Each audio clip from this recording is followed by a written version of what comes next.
Estamos en otra ocasión más con un entrenador de baloncesto, Rubén Domínguez Domínguez.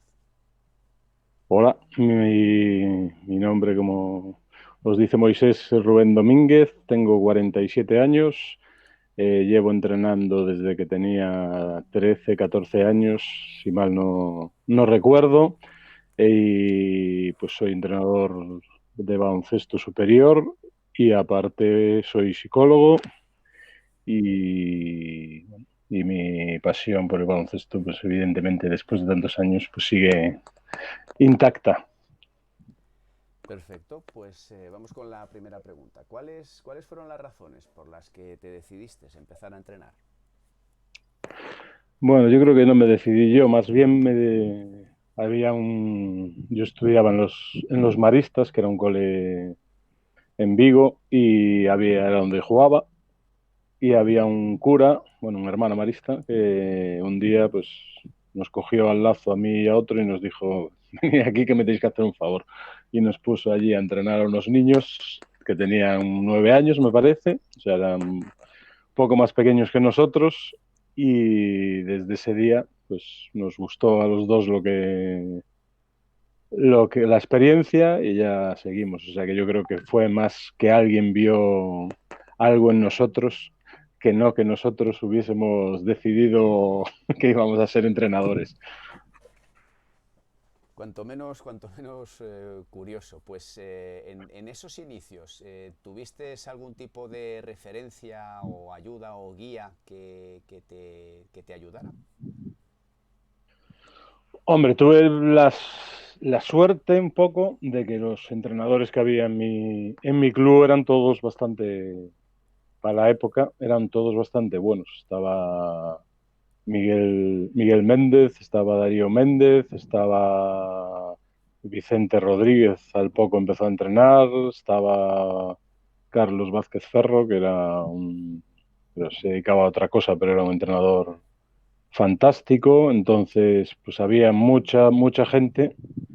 Vicente Rodríguez ha sido seleccionador nacional, había muchos entrenadores en el entorno que tenían muy buen nivel y que por cómo era el club, porque era un club bastante familiar, pues se preocupaban bastante de estar cercanos. Luego, pues había también, pues tu interés poco a poco, pues fue creciendo y como hablaremos luego, pues formándote. Pero en eso, pues probablemente tuve la suerte de estar en un entorno donde era un club que iba a campeonatos de España. De hecho, he sido campeón de España cadete, ganándole al Barça una final de un campeonato de España en los jugadores que tenían 3 años menos que yo y que yo fui ayudante luego de ellos. Entonces, pues era un entorno privilegiado casi. Perfecto, pues vamos con la segunda pregunta. ¿Consideras el baloncesto una profesión?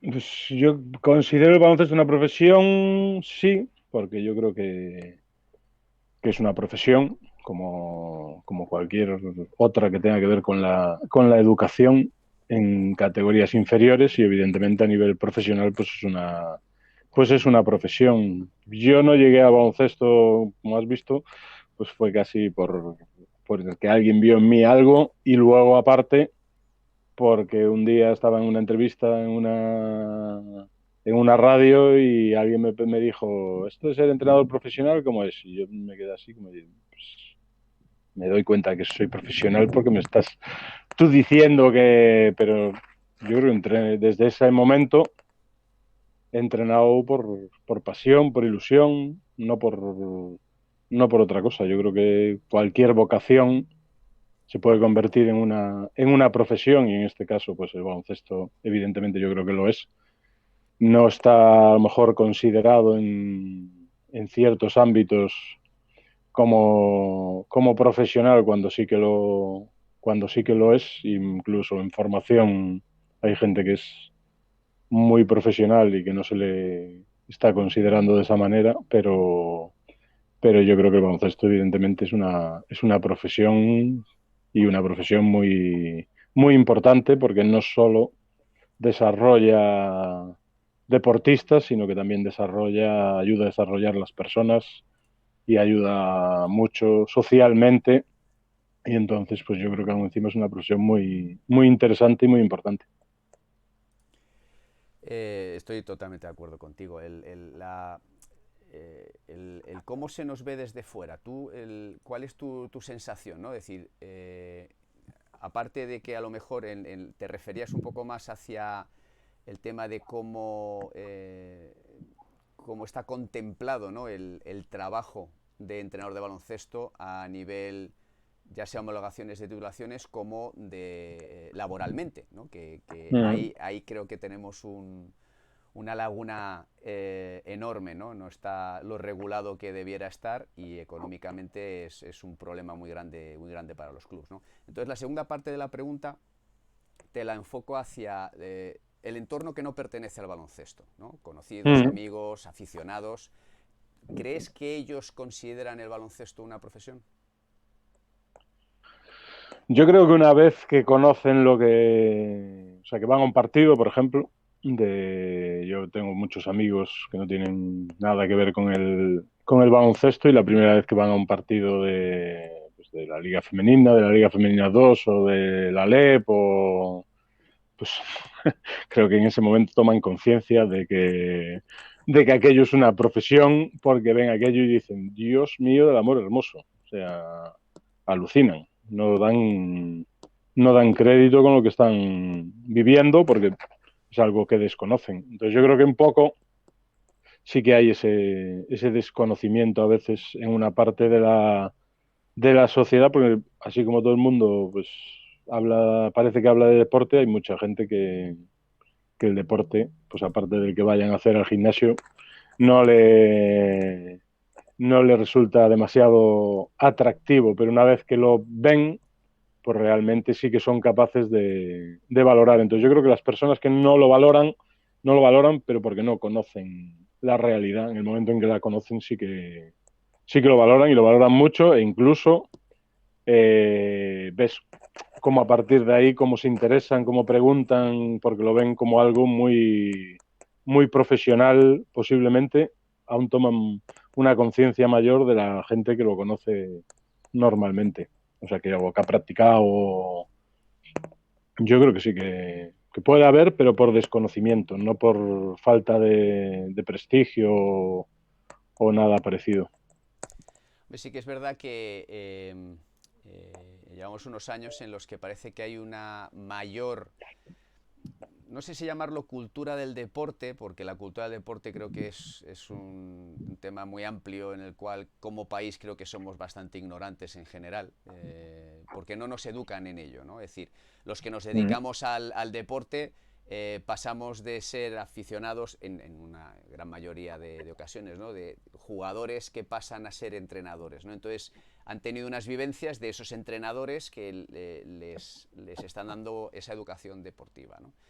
Pero ya te digo, vuelvo a lo que te decía, hay mayor, no sé si llamarlo cultura deportiva, porque hay como una influencia social sobre cuidarse, la salud y demás, ¿no? Pero creo que estamos muy lejos de que el deporte realmente se considere algo serio, ¿no? Independientemente de lo que se ve en la televisión, que al final eso es un espectáculo, ¿no? Que es para las masas y que es entretenimiento. Entonces, más allá de eso, digamos que por debajo de eso, hasta que no lo ven, como bien comentas tú, gente que no se dedica a este mundillo, que es ignorante del mundo deportivo, empiezan a lo mejor a darse cuenta, ¿no? Pero creo que nos falta, no sé si estarás de acuerdo, creo que nos falta en general bastante cultura deportiva. Sí, pero bueno, también es cierto que la sociedad, pues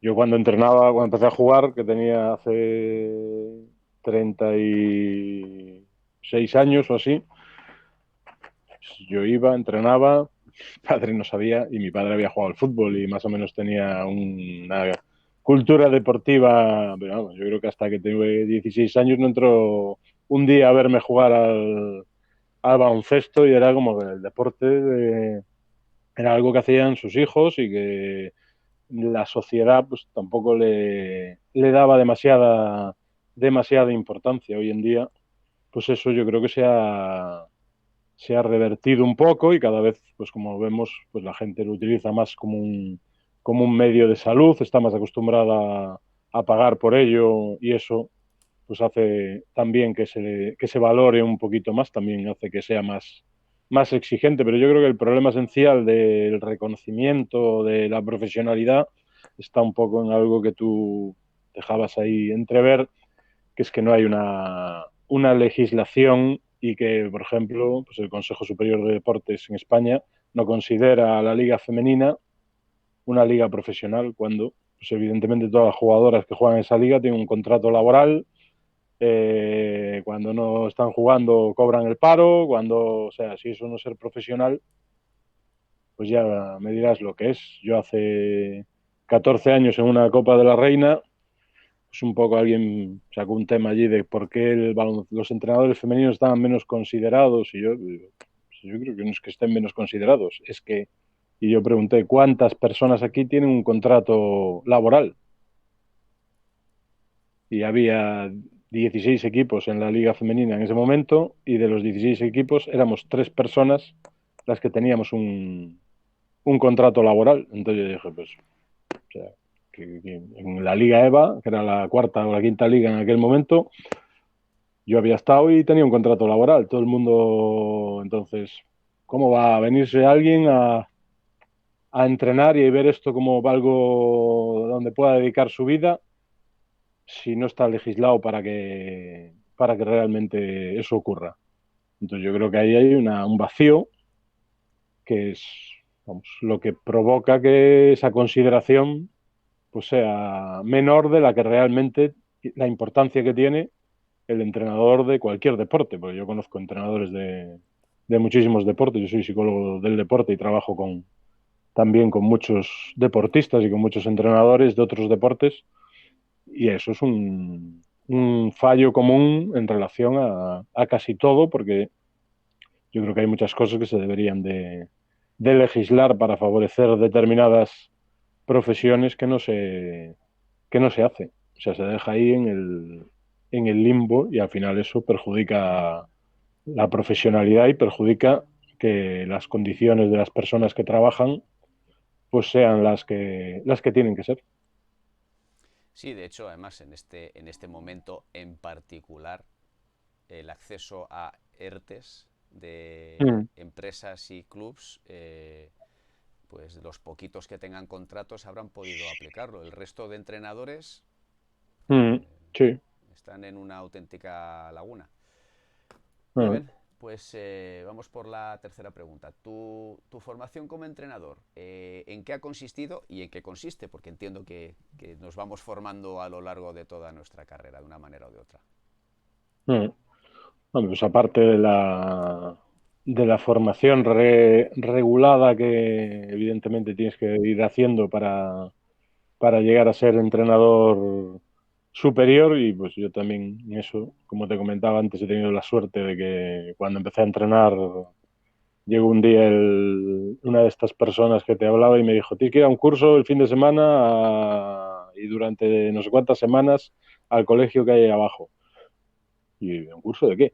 Digo, me dice, a un curso de entrenador que tienes que... Y como no nos pagaban, pues evidentemente se preocupaban de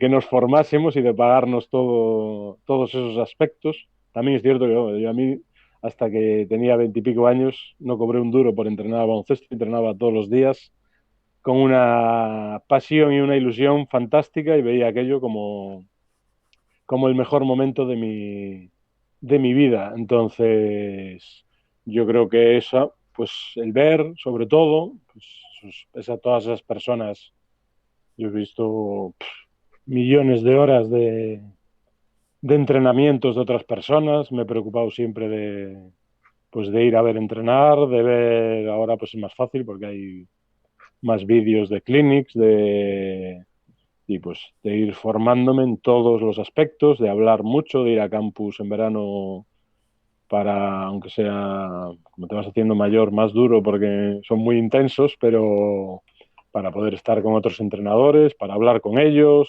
Hemos estado, cuando me fui a Santiago en el Peleteiro, comíamos todos los entrenadores juntos en el colegio y luego bajábamos a una cafetería y acabábamos con todas las servilletas de papel, porque nos pasábamos horas hablando de baloncesto y pintando servilletas y luego, joder, ¿cuál es la servilleta? Y nadie encontraba la servilleta que era él y entonces empezábamos a pensar otra vez, ¿qué habíamos pintado? Ah, no, pues no sé qué tal, y al final, pues ese proceso y preocuparte de ayudar a pues, siempre he tenido mucho interés en estar cerca de las personas que entrenaban en mi club, de hablar con ellos, de proponerles cosas, de que ellos te propongan cosas, y ese intercambio y esos pareceres diferentes, esas maneras de enfocar las cosas diferentes, yo creo que son una parte fundamental del aprendizaje de un entrenador.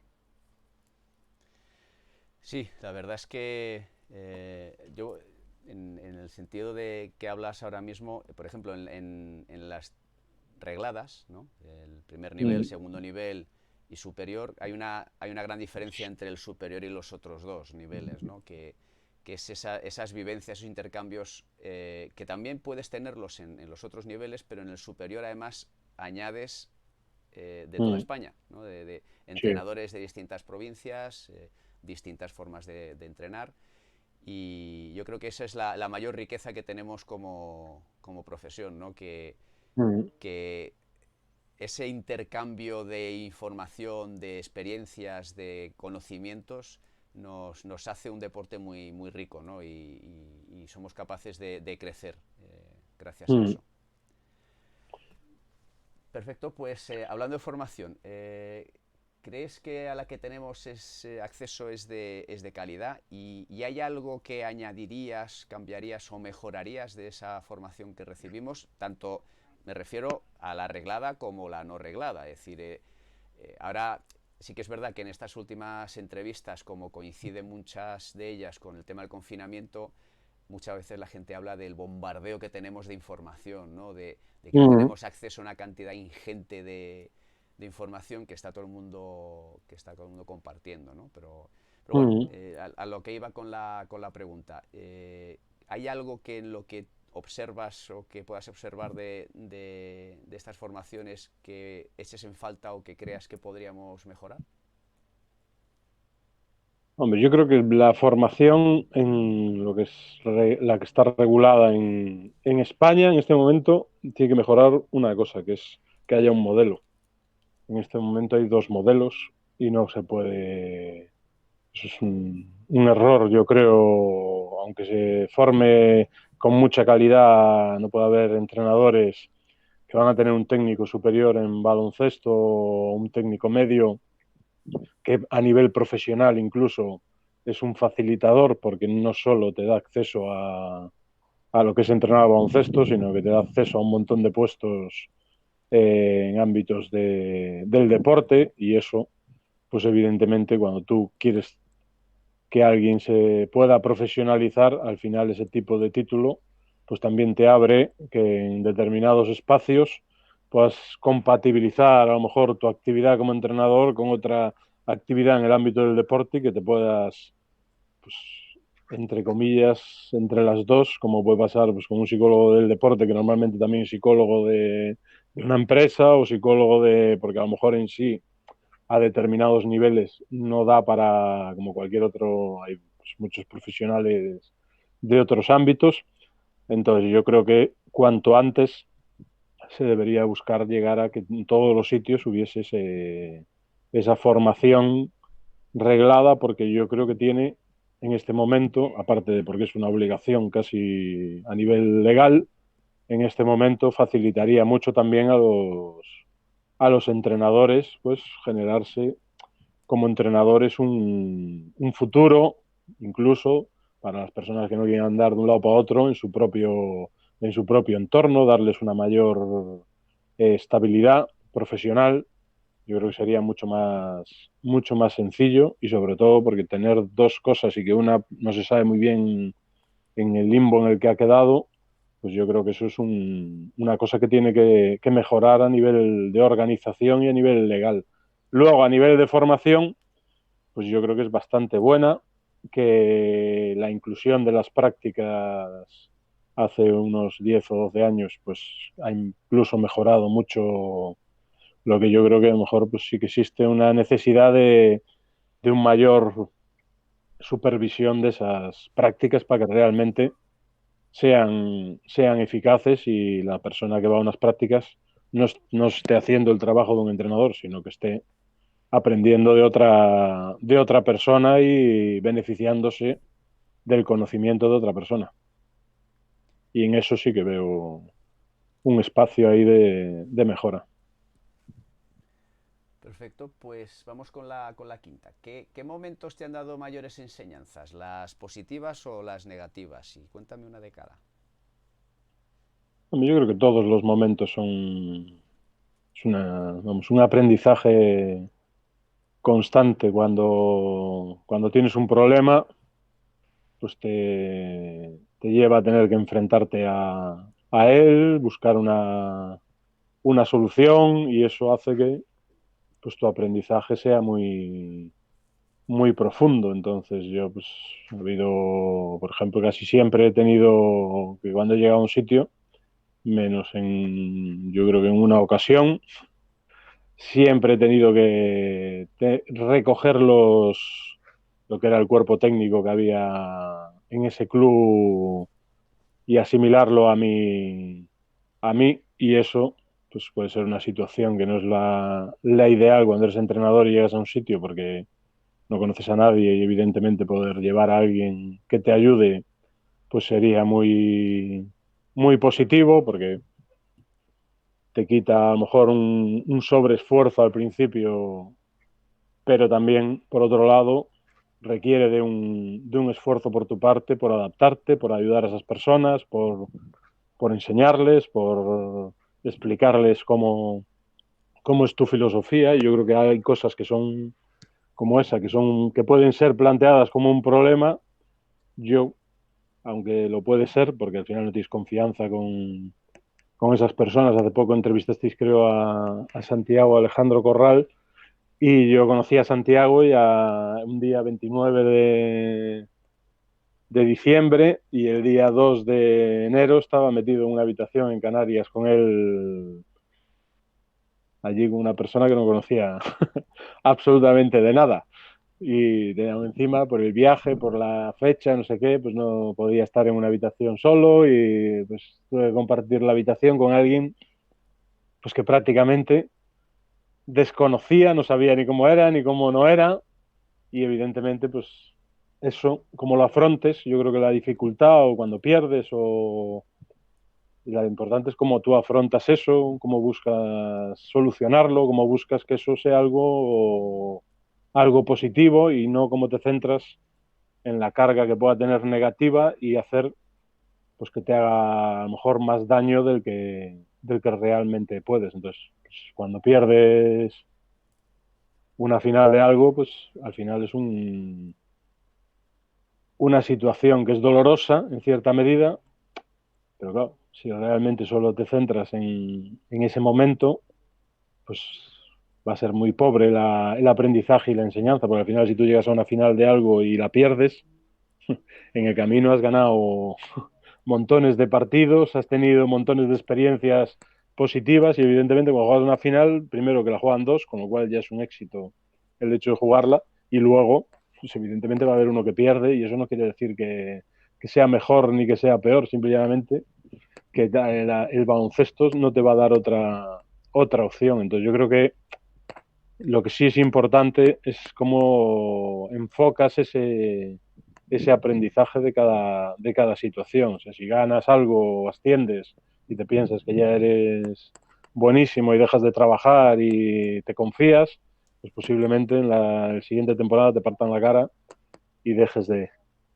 trabajar como entrenador. Entonces yo creo que cómo afrontas todo eso y cómo tanto lo bueno como lo malo. Hace muchos años estuve cenando un día con un entrenador que estaba en Porriño, que se llama Félix Muñoz, Y le preguntaba, Félix, ¿tú qué has cambiado? Era un poco más mayor que yo y tenía más experiencia. Y le preguntaba, ¿tú qué te ha cambiado de cuando empezaste a entrenar ahora? Y cogí, pues que cuando empecé a entrenar me envenenaba cada vez que perdía, montaba unos dioses fantásticos y cuando ganaba me creía el rey del mambo y iba con el pecho hinchado y ahora cuando gano, pues vengo aquí y ceno contigo y cuando pierdo vengo aquí y ceno contigo.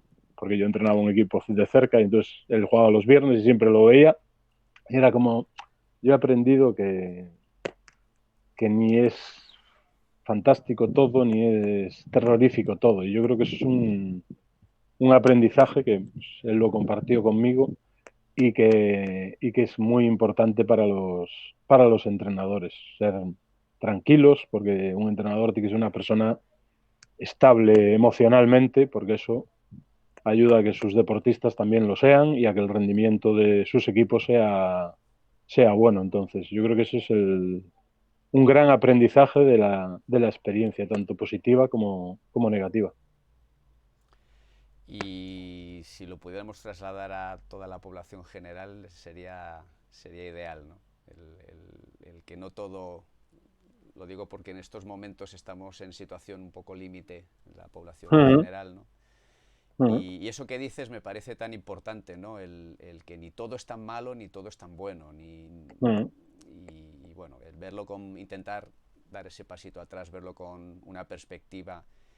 Y yo creo que una de las cosas que tenemos los entrenadores también es que, o que deberíamos tener, es la capacidad de autoanálisis, ¿no?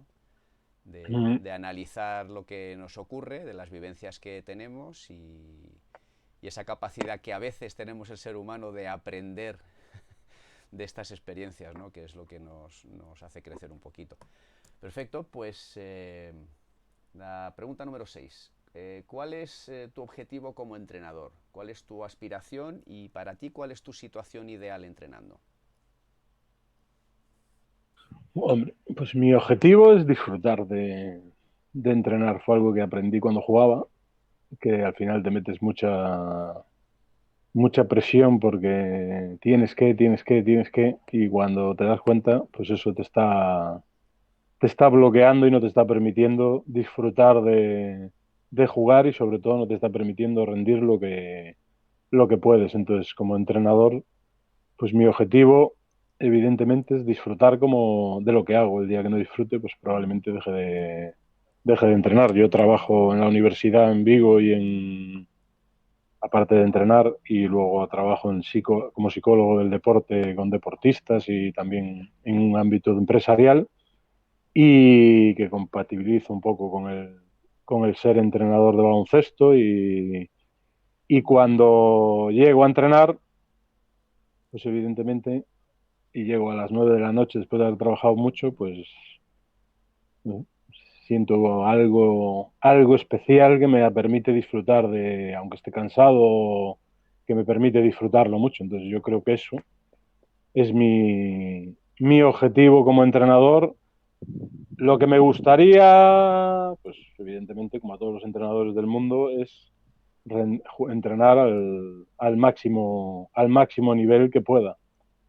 Esto, pues a veces con tu vida, pues se va balanceando. Ha habido momentos donde pues, yo estaba dedicándome solo a entrenar y económicamente pues hubo una crisis, el país, y por suerte, pues en el camino yo me había formado, tenía la posibilidad de trabajar en otros ámbitos y he buscado pues una mayor estabilidad en un momento pues que era muy inestable, pero evidentemente pues lo ideal para un entrenador pues es dedicarte solo a entrenar y disfrutar de eso.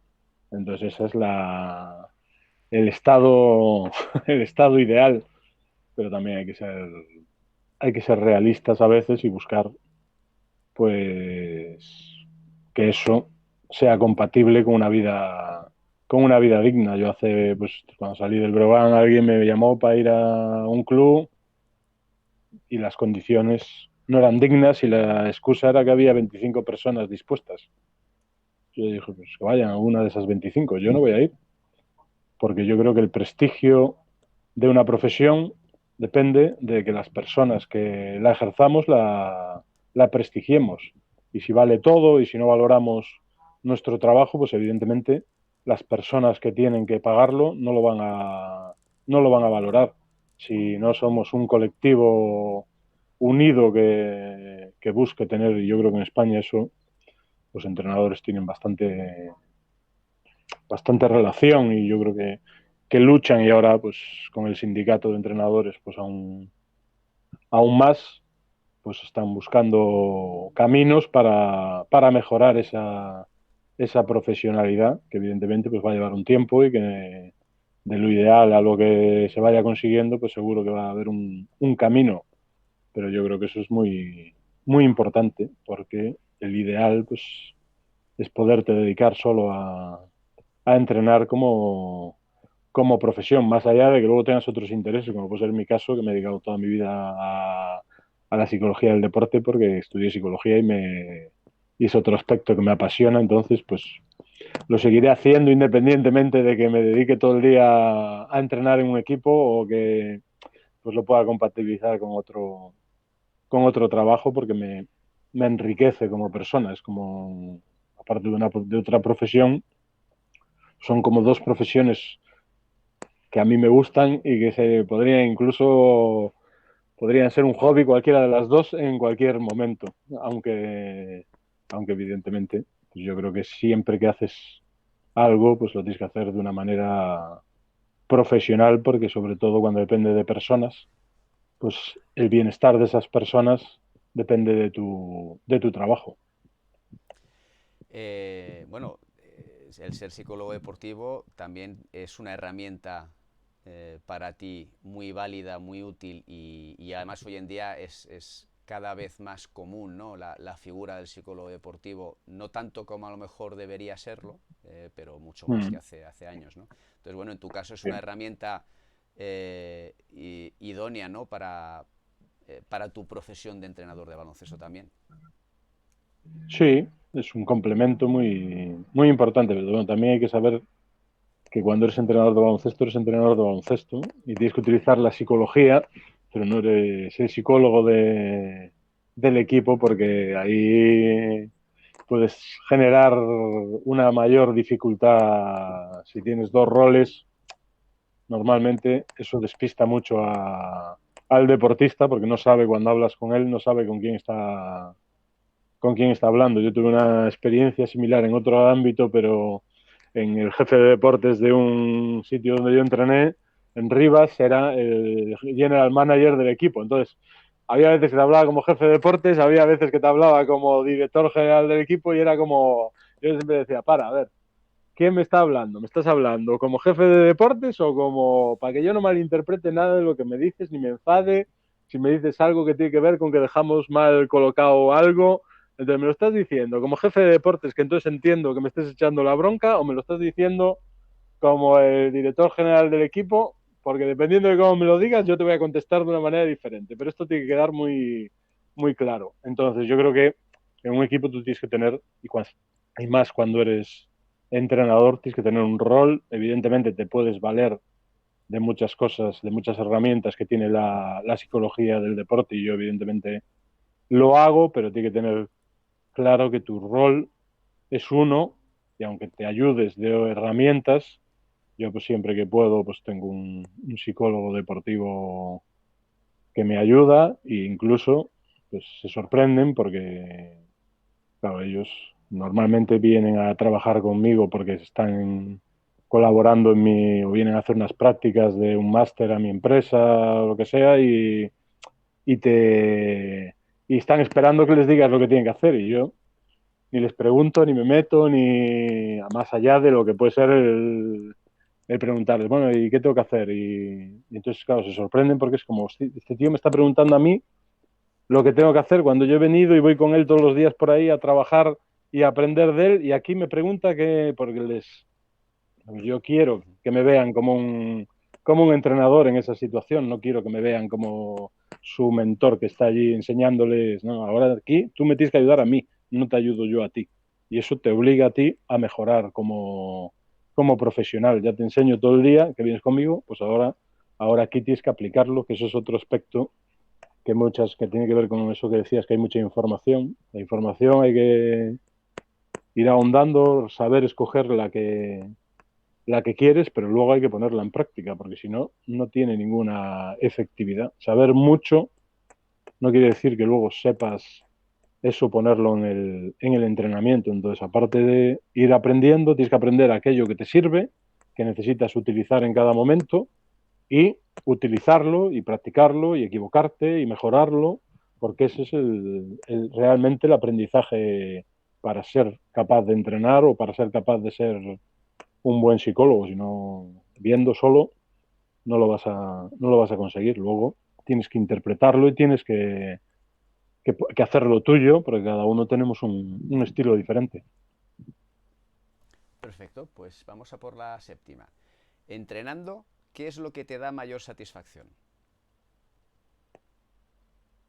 ¿Qué es lo que me da me da más satisfacción? Muchas cosas. O sea, ya solo el bote del balón cuando llego allí ya me da una alegría fantástica, pero sobre todo ver como alguien que tiene una dificultad la supera con el trabajo que hacéis en común los dos, tanto tú como entrenador, como ese deportista o el equipo en algo que se le esté atragantando y cómo a través de construir algo, trabajar, pues ese equipo va mejorando y esa satisfacción que es no solo tuya, sino compartida de todo el mundo, pues se da cuenta de esa mejora. Yo creo que eso a cualquier persona que enseñe algo, la mayor satisfacción que tiene, más allá de que evidentemente pues cuando ganas pues, te alegra ganar pero yo creo que eso como se convierte en algo que es parte del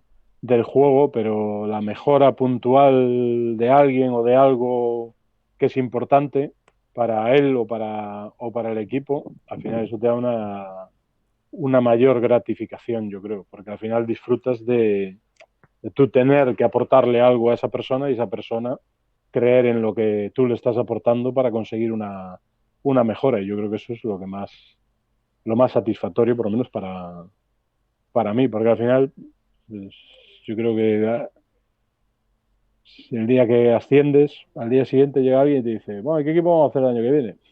Y ya como parece que ya no duró la cena y la fiesta y ya al día siguiente parece como que ya no tiene ninguna, o sea, que eso ya ni es importante, que lo importante es lo siguiente. Entonces, yo creo que el proceso de mejora de los deportistas, de enseñarles, de construir algo en común y ver que eso ocurre, pues es lo que por lo menos a mí me llena más de satisfacción. Yo creo que aparte, eso a veces los periodistas me preguntan, ¿qué motivación tienes? Pues mira, porque cada poco las jugadoras son más jóvenes, cada vez hay más en mi equipo, por ejemplo, hay más jugadoras de la zona donde yo entreno, que han salido de la cantera, que primero ha sido una, luego ha sido otra, luego ha sido otra, e ir construyendo y ayudando a esas deportistas a llegar a ser deportistas del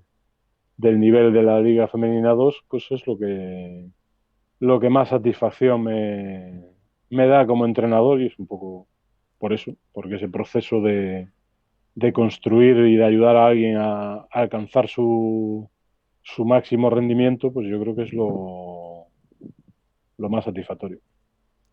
Y todo lo contrario, ¿qué es lo que más te frustra? Lo que más me frustra, pues intento que me frustren pocas cosas, pero lo que más me frustra es pues determinadas actitudes que hay a veces dentro del ámbito del deporte que no son muy respetuosas con el deporte. Eso me frustra bastante. La, impar- la parcialidad o que no se sea honesto en el trabajo. Nada más que me frustra, me enfada. Y como es lo contrario de lo que quiero conseguir, pues me frustra un poco no conseguirlo. pero tampoco ocurre muchas veces. Entonces, pues gracias a Dios, eso no me... Y cuando ocurre, pues un poco en relación a aquello que hablábamos al principio, pues intento lo antes posible convertirlo en un reto para intentar cambiarlo y que no me genere muchas cosas negativas, porque la frustración no siempre no siempre es buena. Se puede frustrar un ratito, pero luego hay que avanzar en alguna dirección, porque si no, es un estado de ánimo un poco negativo para construir nada. Muy bien, pues vamos con la novena. La mujer entrenadora, ¿crees que tiene la misma visibilidad que el hombre entrenador? Hombre, yo creo que ahora tiene más visibilidad, pero también es una realidad el número de personas que entrenan, que son mujeres, con respecto a hace 20 años, a lo mejor. Entonces, pues evidentemente, yo creo que yo, por ejemplo, doy cursos en la Federación de Fútbol y de liderazgo, de la materia de liderazgo y prácticamente no hay ninguna chica. O sea, cuando hay una chica, en fútbol sala hay un poco más, pero en fútbol prácticamente no van a no hacen cursos las chicas. Entonces, claro, ¿cuál es la visibilidad de algo que no ocurre? Pues ninguna. Pero porque no ocurre, no porque, o sea, las que se matriculan van y entrenan, ¿no? Entonces, pues realmente cada vez es mayor, pero porque cada vez, pues yo en los cursos que hay en Galicia, que es un ciclo, en cada curso pues hay 30 alumnos, creo, y hay 5 chicas. Entonces la proporción por ahora aún es demasiado pequeña. Entonces la realidad es que cuando haya 15-15, pues evidentemente la visibilidad de esas entrenadoras será mucho mayor y eso pues evidentemente hay que potenciarlo y hay que, bueno, igual que el cura se acercó, el hermano marista se acercó a mí y me cogió, me dijo, ven aquí que tienes que hacer esto y me soltó allí en su inconsciencia, porque vamos, era soltarnos a nosotros con 13 años allí entrenando a aquellos era realmente una inconsciencia, pero él había visto algo que posiblemente nosotros ni éramos conscientes de ello. Entonces, pues eso, evidentemente que hay que facilitarlo y como entrenadores, pues hay que intentar también sobre todo cuando entrenamos a chicas, pues potenciar que entrenen. Yo tengo 3 o 4 jugadoras, 4, que entrenan en el club. Entonces, pues todo lo que potencies eso, pues va a potenciar que esa realidad cada vez pues sea mayor, porque evidentemente pues son personas y tienen la misma, quiero decir, no tienen ninguna dificultad para hacerlo, vamos, sino más bien tienen la misma capacidad todas las personas humanas para hacer lo que quieran hacer. El tema es que les interese y lo desarrollen y un poco pues que luchen por ser entrenadoras de la misma manera que luchamos los que somos entrenadores porque no es nada fácil, evidentemente. Perfecto, pues voy con la penúltima.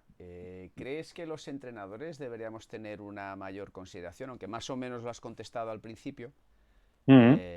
pero bueno, por matizar un poco porque en ciertas entrevistas algunos entrenadores digamos que lo enfocan un poco más hacia la autoconsideración, que también has hablado un poco de ello antes, Uh -huh. y hay otros que hablan un poco a nivel social, ¿no? O institucional, que ahí parece como que, bueno, parece no, es evidente que como también has plasmado antes, es algo que falta, ¿no? Uh -huh. Hombre, yo creo que en el entorno en el que entrenamos, yo creo que el entrenador tiene una buena consideración en general. O sea, los padres, cuando entrenas niños pequeños, aunque siempre hay alguno que es un poco talibán, pero el 85 o el 90%, si no más, de los padres, pues probablemente tengan una gran consideración del entrenador de sus hijos, porque se dan cuenta de todo lo que les está aportando y son totalmente conscientes. Luego el problema es que yo creo que a veces, ahí tú que hablabas antes un poco de la capacidad de análisis, a veces lo poco negativo que, o sea, esa persona que es negativa, al final parece que es lo significativo. Y yo creo que de la misma manera que cuando perdemos un partido, no tenemos que, pues cuando hay un padre que es un poco toca pelotas en mala, expresándolo como realmente cómo te sientes cuando tienes un padre así, pues realmente no es el 100%.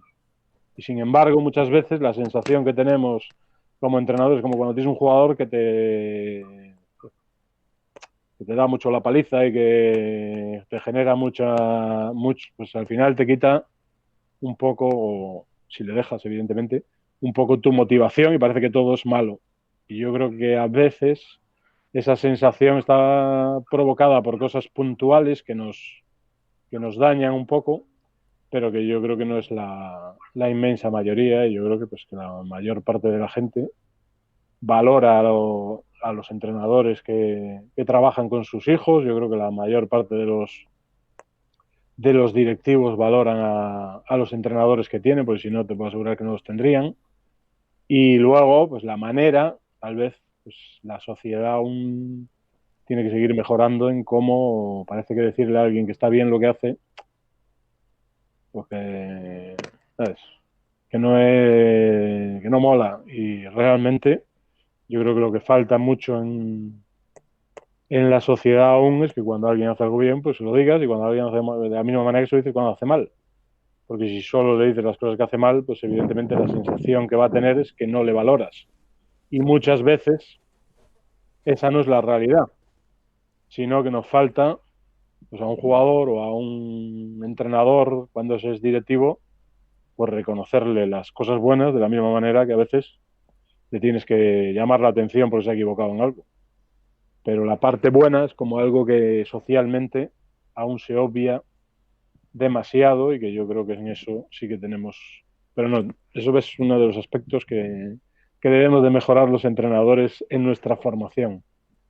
Aprender a que no pasa nada cuando le dices a alguien que está muy bien lo que está haciendo.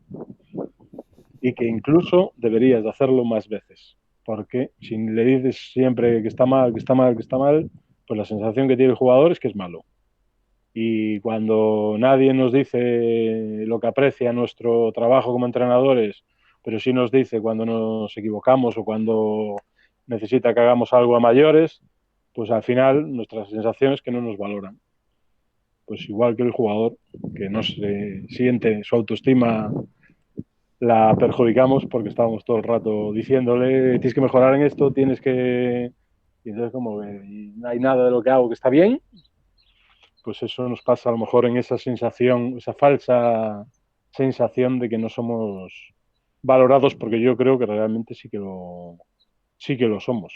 Y luego en el entorno profesional, aunque te puedan criticar, pues realmente la gente cuando se relaciona contigo muestra, pues, que realmente te valora. Entonces, luego pues hay de todo. Siempre hay alguna persona que no, pero yo creo que tendemos a quedarnos solo con lo malo, y debemos de intentar lo que hablábamos antes, equilibrarnos y centrarnos mucho en lo bueno que hacemos, porque eso es lo que nos ayuda a ser mejores entrenadores. Sí, lo malo parece que hace siempre más ruido, ¿no? Y es más... Mm. Perfecto, pues vamos con la última. Y bueno, tiene algo de relación, ¿no? Y es una pregunta que, bueno, tiene un cierto sentido, primero porque nosotros como asociación de entrenadores de baloncesto, pues entrevistamos a entrenadores. Entonces la pregunta por parte nuestra, la respuesta es obvia, ¿no? Pero bueno, te la planteo para que me des tu opinión, ¿no? Si piensas que en la unión hace la fuerza y si crees que podemos luchar por unas condiciones igual que los demás trabajadores. Sí, yo creo que, vamos, de hecho, con el abogado del sindicato de entrenadores, hace poco, porque hay otro grupo de entrenadores de otro deporte con el que yo tengo relación por la parte de la psicología, y luego en otra conversación alguien decía que a lo mejor incluso era buena idea que no solo fuese el sindicato de entrenadores de baloncesto, sino buscar hacer un sindicato de entrenadores de todos los deportes para que realmente tuviese un peso significativo para para hacer cambios que realmente tuviesen sentido y afectasen realmente al deporte en general. Y yo creo que, pues evidentemente, como individuo, uno solo, y pues yo te ponía antes un ejemplo de, o sea, ¿qué más da que yo no vaya a un sitio porque considere que esas condiciones no son las adecuadas para el trabajo que se va a hacer, e incluso que son, pues, en cierta medida, podrían considerarse ofensivas en el sentido de que no se está reconociendo tu trabajo y no porque no tengan dinero, porque luego había otra serie de profesionales en ese sitio que sí que tenían, pues el hecho de que todo el mundo esté dispuesto a eso, pues es lo contrario de lo que estamos hablando. Al final lo que creo es que debemos de tener una gran consideración a nuestro trabajo y deberíamos de buscar que hubiese unas condiciones mínimas que fuesen, pues, por un lado, viables y por otro lado, que honestamente reconozcan el trabajo de las personas. Pero eso requiere de que todos lo hagamos, porque si yo, o bueno, no yo porque sea yo, sino si una persona pues renuncia a algo porque cree que no, pero hay 25 que lo van a coger, pues evidentemente eso no, ese tipo de situación perjudica que se haga un cambio. O sea, para cambiar algo, todo el mundo tiene que remar en la misma dirección, y eso, pues yo creo que es la clave que los entrenadores pues realmente empujen en el mismo camino y que busquen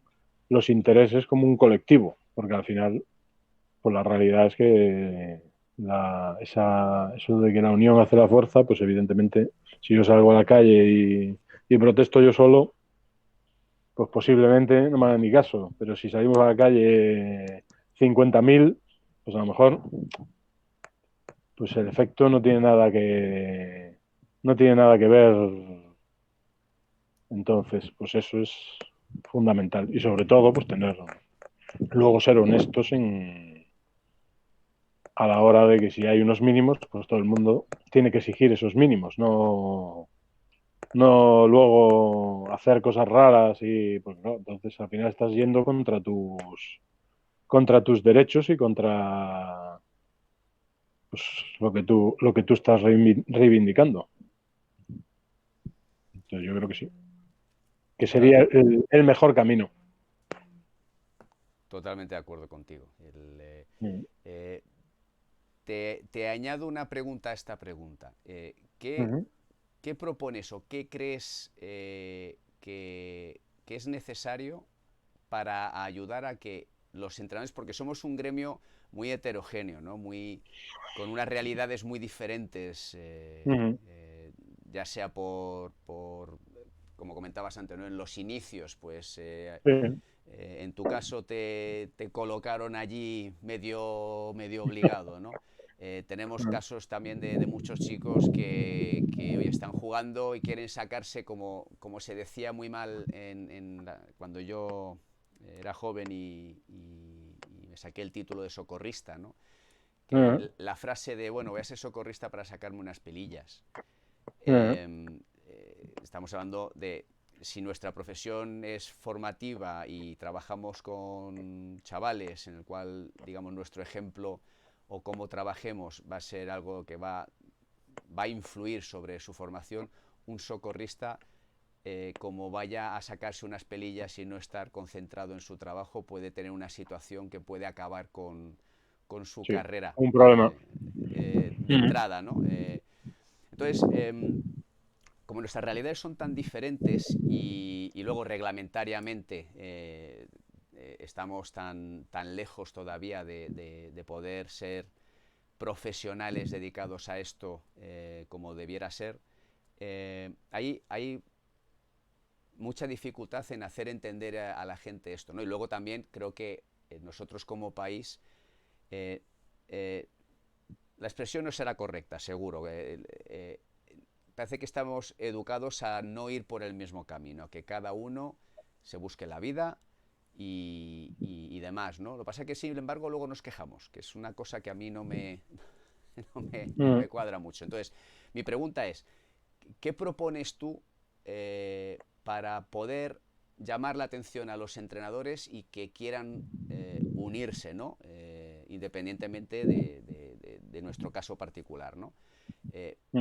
Si queremos luchar por algo, ¿qué necesitamos para, entre comillas, convencer a esos entrenadores que el camino es ir juntos?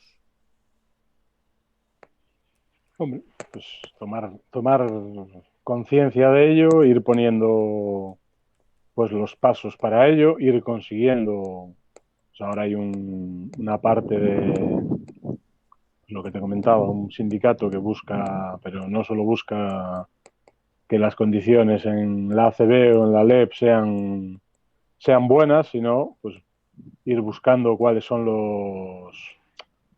la realidad del deporte e ir buscando soluciones un poco para todos los ámbitos, no solo para el ámbito profesional. Entonces yo creo que lo primero es dar un primer paso y que ese primer paso se visualice y entonces todo el mundo diga, hostia, estamos empezando a avanzar, vamos a ponernos a ello.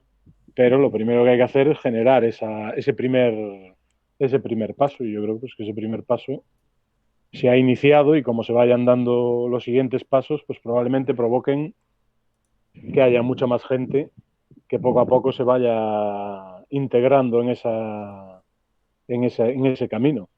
Lo que no, si no haces nada, pues evidentemente la gente no se va a juntar porque sí, tiene que haber pues una serie de personas que vayan iniciando un camino, que vayan liderando un poco ese camino desde su posición y que a partir de ese liderazgo, pero pensando en liderazgo que piensen realmente en la figura del entrenador y en las diferencias que hay entre un entrenador que se dedica a entrenar mini básquet a uno que se dedica a entrenar en la Liga EVA, a uno que es totalmente profesional no porque los otros no lo sean en su trabajo, sino profesional económicamente o sus posibilidades de dedicarse solo a eso. Entonces yo creo que ese es el primer paso y luego ahora pues hay que ir dando pasos y de que los den bien y que no dejen a nadie fuera de ese espacio y de preocuparse por todos los que tienen esa profesión, pues es lo que va a hacer que la gente poco a poco se vaya uniendo. Yo creo que el movimiento, ¿no? Es como Forrest Gump se puso a correr y de repente había mucha gente detrás. Pues vamos a empezar el camino y que la gente se vaya uniendo al camino, porque al final eso es lo que nos va a ayudar a los entrenadores. Pero es un camino, no va a ocurrir de repente. Es como cuando tú le dices a los jugadores que tienen que hacer la defensa no sé qué. Esto requiere mucho esfuerzo. Entonces hay que ir poco a poco, poco a poco, poco a poco, y cuando te das cuenta que aquello ya empieza a funcionar, y cuando llevas 7 meses, pues aquello, si lo has construido bien y has trabajado bien, pues todo el mundo realmente está haciéndolo al 100% y esforzándose a tope, pues, construyéndolo y no perdiendo, pues yo creo que lo más importante, la visión de que el colectivo es muy amplio y las realidades son muy amplias y que en el momento en que se busque una mejora, la mejora tiene que tener en cuenta toda esa diferenciación para que el que quiera ser entrenador de minibásquet porque es lo que le ilusiona, lo que le gusta y lo que le apasiona, pues que él pueda hacerlo y que lo pueda hacer en las mejores condiciones, tanto de, pues que si lo hace durante toda su vida, pues al final de su vida, pues como cualquier otra profesión, pues tenga por un lado un reconocimiento social, pero también un reconocimiento económico que al final, pues evidentemente es también muy importante. Perfecto, pues lo que es por mi parte la entrevista la doy por finalizada. Siempre al final os dejamos un espacio por si queréis ampliar algo o hacer algún comentario y en caso contrario pues terminamos la entrevista. Mm. Pues como sois la Asociación de Entrenadores de Madrid de baloncesto, pues yo animar a todos los entrenadores a compartir el máximo de experiencias, de conversaciones, de inquietudes, de que cuando tengáis una dificultad o un problema, busquéis a alguien que esté cerca vuestro, que se lo planteéis, que no tengáis miedo, que al final seguro que esa persona os puede ayudar y al final eso enriquece mucho pero no solo enriquece al que tiene una dificultad o tiene un problema y tiene que solucionarlo, sino que muchas veces en el camino también está enriqueciendo a la otra persona y sobre todo estamos generando sinergias entre los entrenadores para que realmente seamos un colectivo. Y algo que le digo siempre a los entrenadores de fútbol, que no critiquen nunca a otro entrenador, porque al final cuando tú criticas a otro entrenador al lado de un jugador, al lado de un padre, al lado de un directivo, al lado de lo que le estás dando, es la autorización a que eso se puede hacer y al final eso va en contra de todo lo que perseguimos los entrenadores, que es que todo el mundo vaya en la misma dirección, que no haya una crítica destructiva en nuestro entorno. Entonces, pues si eso es lo que necesitamos para hacer bien nuestro trabajo, pues lo honesto como entrenadores es que no hagamos eso nunca y que respetemos a las otras personas, que no seamos frívolos a veces con lo que hacen otras personas, que no le quitemos, que no seamos irrespetuosos, porque al final eso nos perjudica como colectivo y muchas veces la imagen, hemos hablado de esto ahora, que el resto de las personas tienen que nosotros, depende de nosotros y depende de los que son como nosotros. Entonces, cuanto más prestigio nos demos nosotros a nosotros mismos y a los que tienen nuestra profesión, porque probablemente los entendemos más que nadie, pues posiblemente nuestra profesión tenga mayor valor. Muy bien, pues Rubén, muchísimas gracias por prestarnos un ratito de tu tiempo y compartir estas experiencias y encantado de que hayas estado con nosotros. Pues nada, muchísimas gracias a vosotros por invitarme a disfrutar un ratito de hablar de lo que más nos gusta, que es el baloncesto y el ser entrenadores.